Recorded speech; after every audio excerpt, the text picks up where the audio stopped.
تم پر تمہاری مائیں اور بیٹیاں اور بہنیں اور پھوپھیاں اور خالائیں اور بھتیجیاں اور بھانجیاں اور وہ مائیں جنہوں نے تم کو دودھ پلایا ہو اور رضائی بہنیں اور ساسیں حرام کر دی گئی ہیں، اور جن عورتوں سے تم خلوت کر چکے ہو ان کی لڑکیاں جنہیں تم پرورش کرتے ہو وہ بھی تم پر حرام ہے۔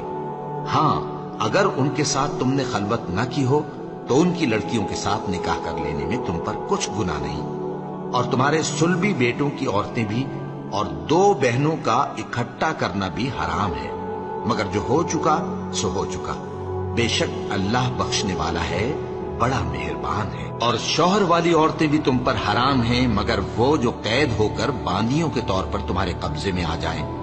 یہ حکم اللہ نے تم کو لکھ دیا ہے، اور ان محرمات کے سوا دوسری عورتیں تم کو حلال ہیں، اس طرح سے کہ مال خرچ کر کے ان سے نکاح کر لو، بشرطے کہ نکاح سے مقصود عفت قائم رکھنا ہو، نہ کہ شہوت پرستی۔ تو جن عورتوں سے تم لطف اندوز ہوئے ان کا مہر جو مقرر کیا ہو ادا کر دو،